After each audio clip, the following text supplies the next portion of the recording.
Without any further ado, without any opening remarks, if you have any questions, I'd be delighted to take them. Mr. President, good afternoon. Anastasia Savani, TASS Agency.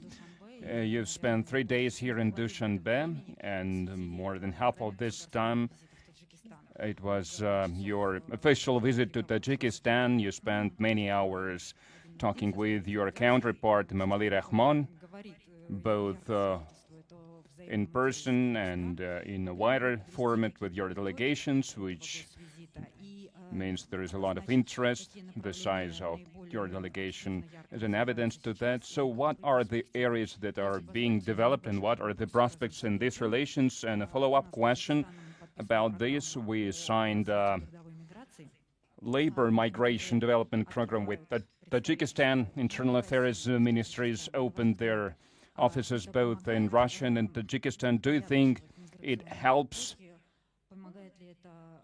smooth out the migration flows? Will it help minimize the illegal migration, reduce illegal migration and crime? And are we planning to have similar programs with other regions? I will start with the bilateral relations. Tajikistan is an important partner for us overall and in Central Asia, and its importance is that it's a border state of the CIS, and despite the fact that we don't have a common border, it's very important both for the security of the Russian Federation and because we have our border officers serving there. And we maintain close contact with our colleagues, and we have our military base. So that's one. And of course, we spend a lot of time discussing these matters, and we can see that the current authorities in Afghanistan are trying everything, doing everything to normalize the situation in the country. But nevertheless, there are a lot of problems there still. And the Afghan authorities, they recognize it, they acknowledge it. So at this border between Tajikistan and Afghanistan, we need everything to be very secure. And secondly, we have also very active economic cooperation. Suffice it to say that we cooperate in the field of energy and hydropower generation. Tajikistan is one of the biggest clusters of this particular type of power generation. There are mountainous rivers, and you are well aware of all the projects that we are involved with. Some projects have already been implemented, some are quite promising to be implemented. There are some other areas as well, including the minerals, and it's very interesting for our economy, and the interest is mutual, both for the Russian economy and Tajik economy. And we have joint enterprises, we continue to make investments, Russian businesses make investment, and the competitive edge in Tajikistan, for example, is in cotton production, so for us it's important, it has significance. And of course, another important area of cooperation is the humanitarian cooperation. So the president of Tajikistan came up with this initiative to establish schools where they don't just study Russian language, but where the entire curriculum is in Russian, very close, very similar to our curriculum. We have a lot of our teachers working here, and obviously we will continue to enhance this activity to launch more branches of the Russian universities. And we will support younger people from Tajikistan to come and study at the Russian universities. One of the biggest, maybe even the biggest quota is for the Tajikistan's students. And everyone is well aware, but nevertheless, I will say it again, In Tajikistan, they attach a special significance to learning Russian language and Russian culture, I mean, theater and so on. But the most important thing is that the status of the Russian language is enshrined in its constitution, in law. And it is very important. It's a foundation for the further development of our interstate ties. As for the migration, of course, we understand what's happening in the Central Asian republics, what's happening with their demography. Just recently, just a few years ago, it was 5-something million people. Now it's more than 10 million people. So the demographic growth is really rapid here. And Russia is interested, of course, in workforce, but at the same time, we would like to see this workforce that we require. Secondly, people should have normal or good living conditions, and we need them to adhere to our laws, to our rules. They need to be law-abiding citizens, and it has to do with language learning as well. Nevertheless, there are a lot of issues, and citizens of the Russian Federation, so they also point out these issues. And first of all, we need to think about our citizens. And in this regard, it is very important to ensure that the officials from various agencies, including the Interior Ministry, 94.3% of our audience is not subscribed yet. Do you enjoy this content? Subscribe now and support our channel. Your click makes the difference. We keep going. worked in Tajikistan, same as their Tajik counterparts work in Russia. It is important. Why? Because they, as lawful representatives of the Tajik authorities, they will see with their own eyes what's happening in Russia. And secondly, they will be part of the decision-making process along with their Russian counterparts. And those Tajikistani nationals, they will regard it in a very different way. It's one thing if the police, our police wants them to follow or adhere to some laws, but it would be an absolutely different thing if the Tajikistani law enforcers will be part of this process, of this procedure. It will make the entire thing much more efficient. Mr. President, good afternoon. Российская Gazette newspaper. 2 large-scale summits were held, a CIS Summit and yesterday Russia Central Asia Summit. So how successful were they? And Russia Central Asia's format,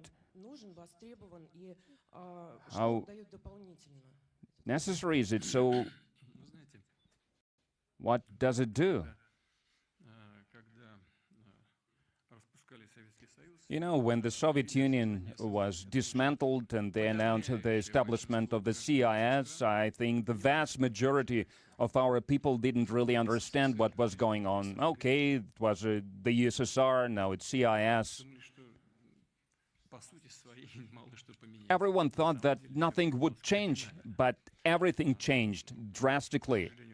Unfortunately, the people in our country was not really informed about what happened then, but nevertheless, we inherited this reality now, and we have to live in this reality, and we need to think about how we can make this space better, how we can progress, and how we can maintain the competitive edge that we have after we established unified logistics, unified cooperation and industry across the entire Soviet space. And we have a similar cultural code despite the diversity of cultures and ethnicities across the former Soviet Union. And the CIS is trying to preserve all of that. At a certain point, it became clear that the level of cooperation, level of interaction within the CIS to resolve the complex economic issues was not enough. So at the initiative of Kazakhstan, at the initiative of President Nazarbayev back then, another organization was established, Eurasian Economic Union, where we plan a deeper cooperation between the countries who deemed it useful and necessary to establish such an organization. But the CIS is still as important, and its point is in maintaining this common space, including the humanitarian space.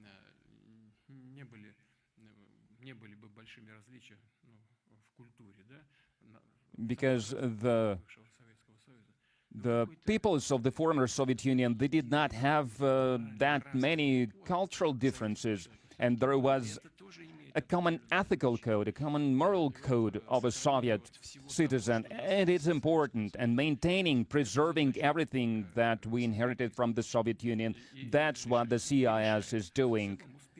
And I believe it's doing fine. It's successful. We maintain people-to-people contacts, quite close contacts. And we are striving to preserve this unified transport system, which is very important, and we support the Russian language as a language of international communication. It's an important part of our efforts and of preserving, maintaining the competitive edge that we have. And finally, the security matters that we need to ensure. Countering the most dangerous types of crime, for example, drug trafficking and so on. If you look at the documents that we adopted today, that we signed today, that's all there. And in the end, it means strengthening and maintaining our unity, and it is important for our future. As for the Central Asian countries, I believe it's more or less the same, but, well, a little bit more specific. I could agree with that. Because different ethnicities live here. And they use more and more their own cultural code, their own traditions, their own economic basis. The same is happening in Russia as well. And it is important here to stay in touch, not to drift apart too much, to maintain this feeling that there are a lot of things that unite us, and this is true. This is how it really is. So many countries have excessive workforce, but we have people from the former Soviet republics coming to us. Why is that? Because there is something that unites us, and they strive to learn the Russian language for the very same reason. And in this regard, we need to look for all the convergence points that are common for us and that we all cherish and that we all value. Our common history is another important thing. And today we spoke about it, and we will keep on saying this, that it was our common victory when we defeated Nazism. It was the victory that belongs to all our peoples. So there are things that unite us in the past, but we need to look for the things that will be uniting us in the future.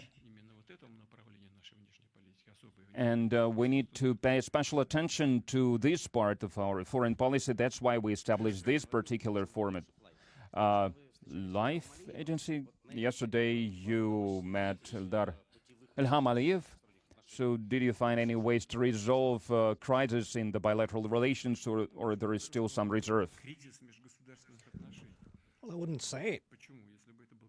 I wouldn't call it a crisis of interstate relations. Otherwise, we wouldn't have this growth in trade that we're having. Despite the situation that we're all facing, we're still seeing growth. So I wouldn't call this a crisis. I would say it's an emotional crisis. And that is quite understandable, because the event that happened was a tragic one. The crash of the passenger airplane and the passenger victims. Of course, we needed time to sort everything out, to carry out all the investigations and the expert assessments. to look into the flight recorders, the so-called black boxes, to collate the information with what was reported by the Ministry of Defense, to check all the information that was coming from the flight control services, both in Russia and Kazakhstan. So all of that required a lot of work, a lot of very intensive, very professional work. When I studied law, I went to the Transport Prosecutor's Office for my work practice, and I know what kind of work that is. It's very meticulous, very painstaking work that may seem boring, but it's very demanding. You cannot make any mistakes. And we agreed with Mr. Aliyev that we'll do everything we can to ensure an objective investigation. The International Aviation Committee and the International Commercial Aviation Organization all looked into it. They were provided with the information, and maybe there are some details that the experts must review to finalize the assessment, and we discussed all of that with the President of Azerbaijan, and I hope that we'll be able to turn the page and continue developing our mutual contacts and go on with our plans. And we've got many plans, both in the logistics sector and in industrial and humanitarian cooperation. In this regard, I can recall that Azerbaijan is also a largely Russian-speaking country. Russian language is very popular. It's studied in Azerbaijan, and is certainly an indicator that Azerbaijan's relations with Russia are fundamental and lasting. And I hope that this will be the case going forward. And emotions are, of course, understandable in cases like that. It's just important to make sure that the emotions do not hold us back and do not hold us back from moving forward. Yes, please. Going back to the summit, today it was decided to create the CIS Plus format. Is there an understanding which international partners will join this work, and what will this bring in terms of benefits for our countries? Well, thank you for your question. This was a very important step because it makes the Commonwealth something beyond this narrow family gathering, but makes it a true international organization. And there are countries that are interested in being involved in our joint projects and in looking for mutual interests and ways to address common problems. And there are many such countries. So we agreed to create this format, the CIS Plus format, and to accord the Shanghai Cooperation Organization an observer status. And I believe this was a very timely step that will expand the possibilities of the CIS and will increase the authority of the organization. And I'm sure that we will all feel that. Yes, please.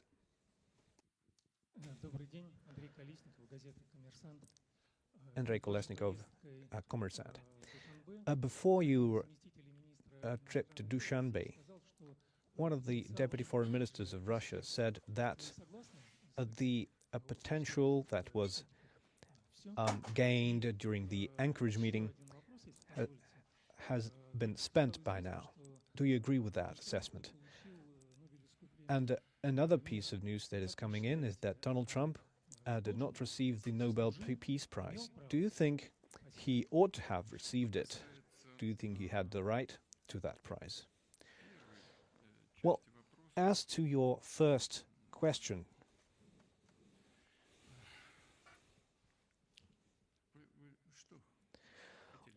what do you want to hear from me?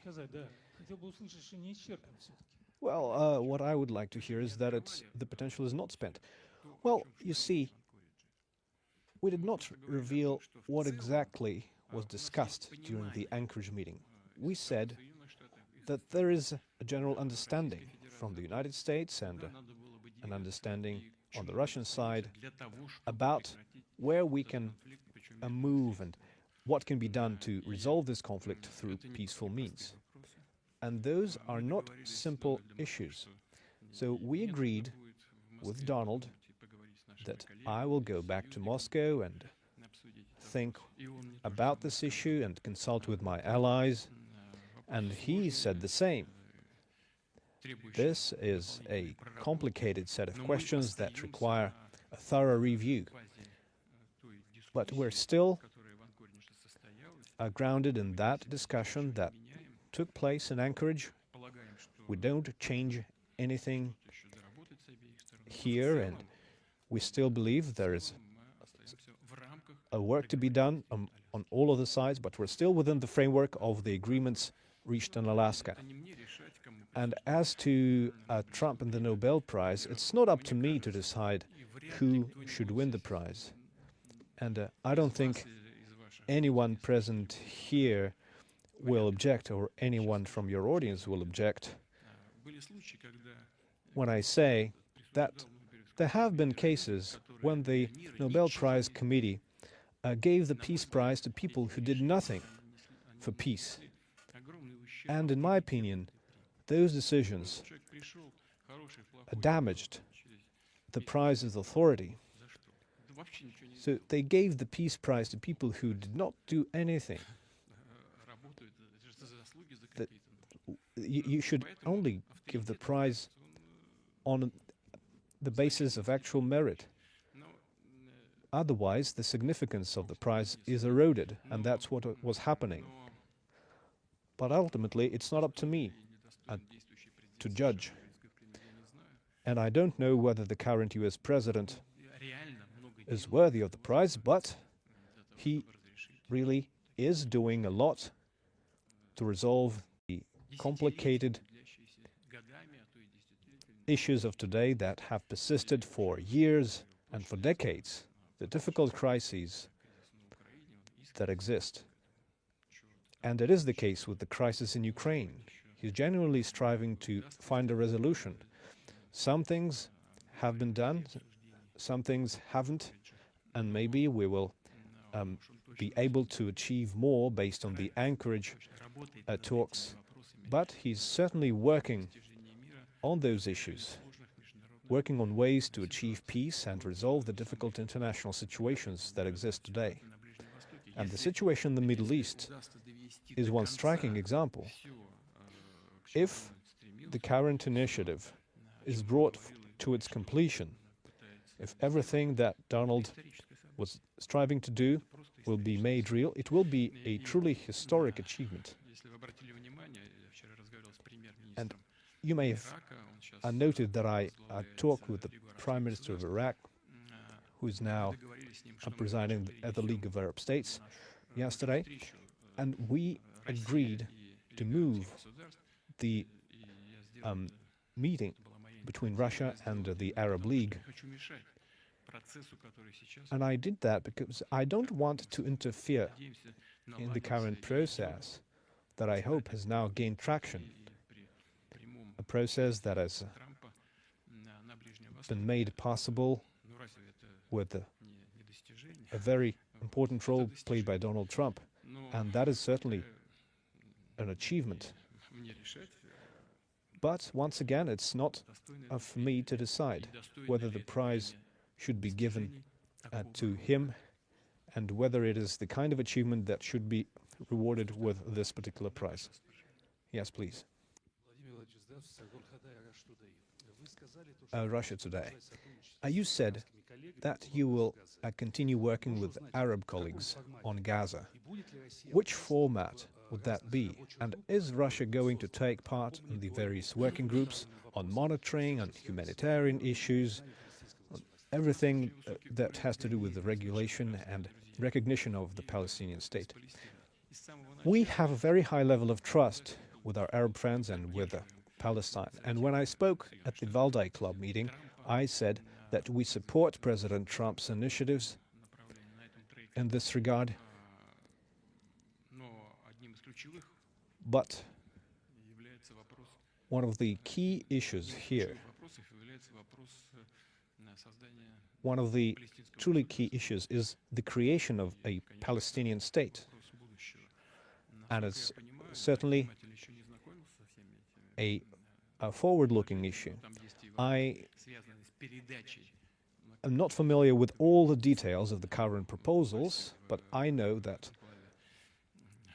they speak of transferring power to the Palestinian administration, to the Palestinian Authority, the creation of a local militia to ensure security, and the level of trust that exists between Russia and our Arab friends, and our Palestinian friends first of all, is a means, I believe, that our participation could be meaningful. And if our friends believe that it is so, then we will be happy to take part.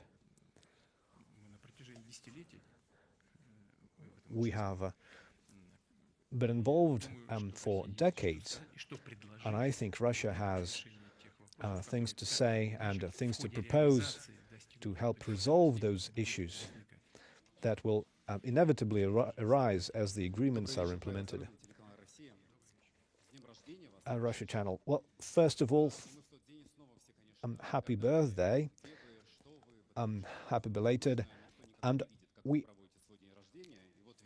have never seen how you spend your birthday, but this time we saw how you were with the military officers at a burial site of the Russian Tsars. Why there and why with those people? Well, the fate of the Russian people is now being decided right at the battlefield, and our military is at the forefront of this fight.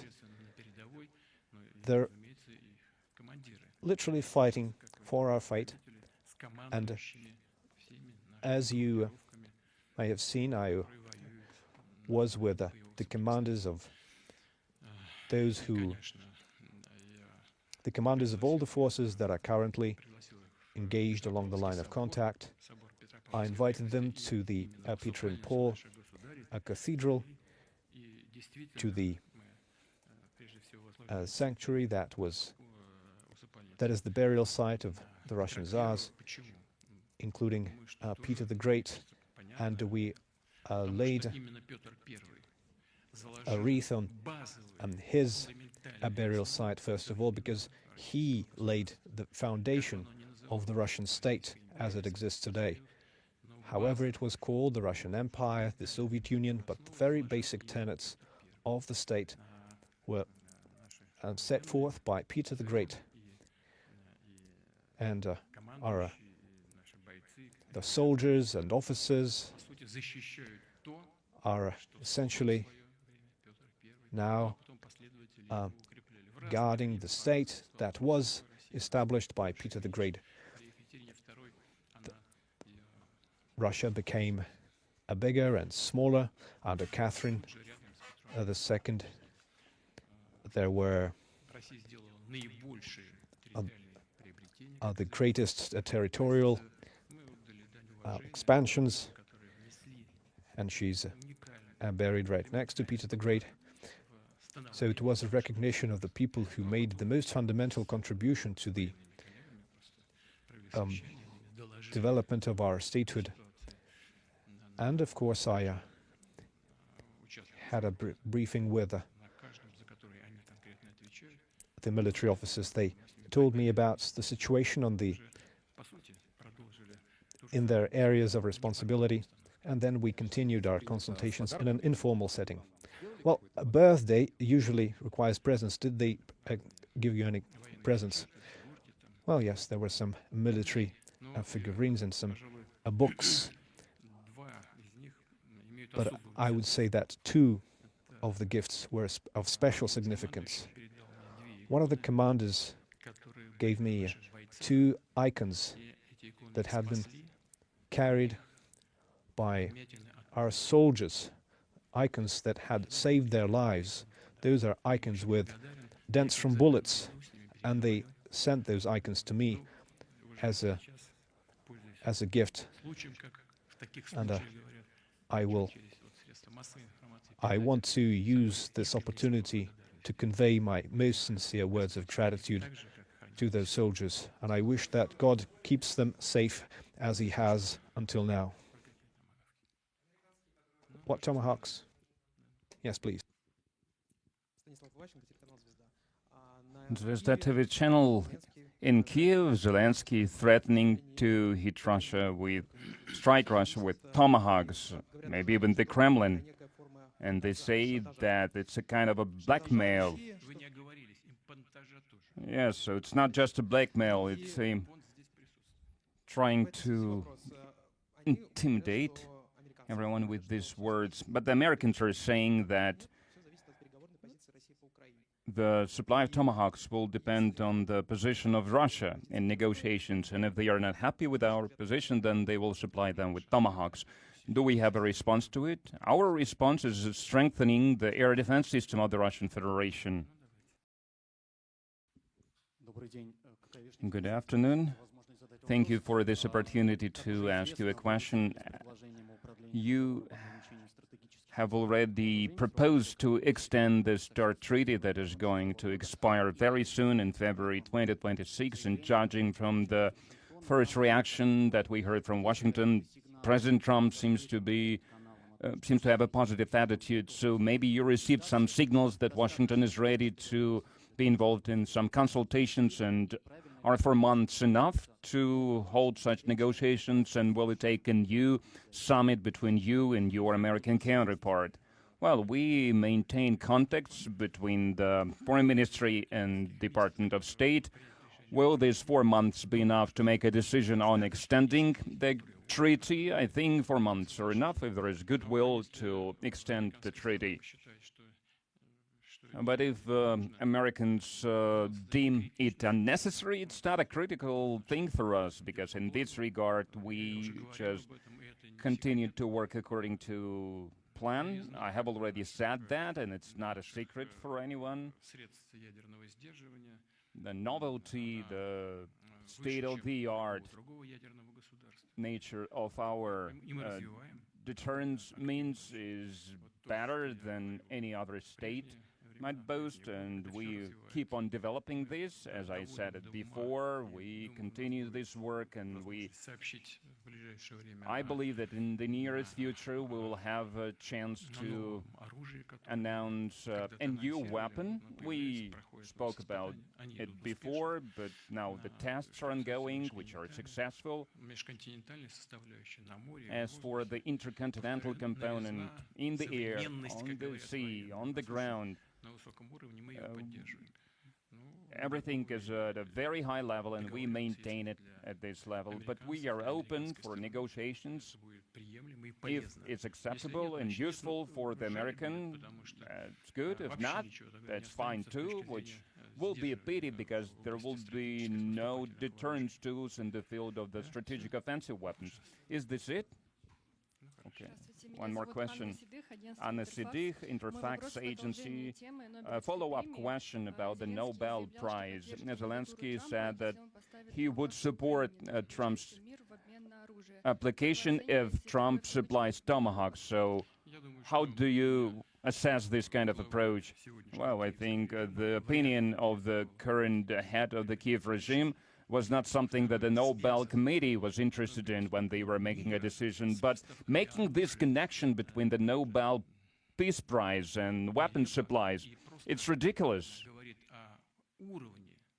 And it just demonstrates the level of the current Kiev regime overall. Thank you. Thank you very much. Okay, well, fine. What else? West FM, Radio Mayak, the Valdai Discussion Club, you said that one of the countries is preparing for the nuclear tests. Is this country the US? And you said that that Russia would follow the suit and will also have nuclear tests. Won't it bring us back to the previous century when the world put a ban on nuclear tests, and could it provoke a new nuclear arms race? Well, to be fair, the race is still ongoing. Will it bring us back to some previous times? Well, I did not say that the United States were preparing for the tests. I said some countries were preparing, and specialists, they understand everything perfectly because everyone is eager to test the efficiency of the fuel that for years were in the missiles. So you can emulate this on computers, and some specialists think that that's enough, but other specialists believe that some actual tests need to be carried out. And some countries, they float these ideas. From what we know, they even prepare for this. And that's why I said that if they have the tests, we will do the same. Is it a good thing or a bad thing? From the point of view of ensuring security, it is a good thing. From the point of view of overall picture, bigger picture, related to the deterrence,